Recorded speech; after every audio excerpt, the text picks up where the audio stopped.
It all started when my teenage son pulled into our driveway. We had just moved into a suburban neighborhood, one of those quiet HOA communities where everything looks peaceful on the surface. But behind the scenes, there's always someone trying to run the show.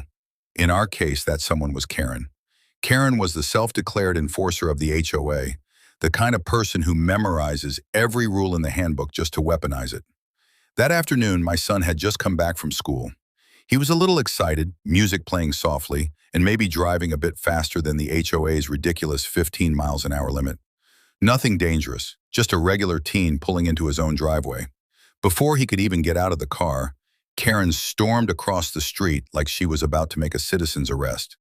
She pointed at his car, yelled about reckless driving, claimed he almost hit a dog that wasn't even there.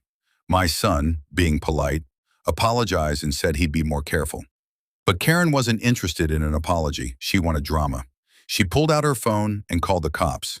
I was inside and didn't even realize what was happening until I saw the flashing lights outside.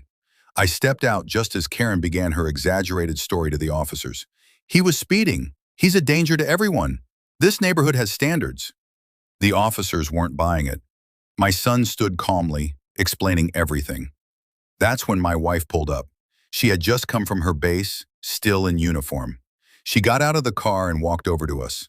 The moment the officers saw her, they immediately snapped to attention and saluted. Karen's eyes widened. Her voice dropped.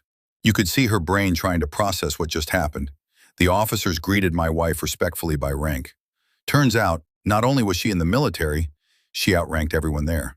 They treated her with honor, asking if she needed anything, and then asked her if there was a problem they needed to handle. Karen, she just stood there frozen, her mouth open, but no words coming out. It was the most peaceful moment she had ever given us. My wife looked at Karen and simply said, "Is this your idea of a neighborhood welcome?" The officers then gently suggested to Karen that calling 911 over a teen parking in his own driveway wasn't just a waste of time. It could be considered harassment. Karen mumbled something about just trying to keep the community safe, then slowly walked back to her house without another word. Since then, Karen's been very quiet. No more surprise complaints, no more fake emergencies, and certainly no more lectures about rules. Turns out, when you try to bully a military family, you might just get saluted instead.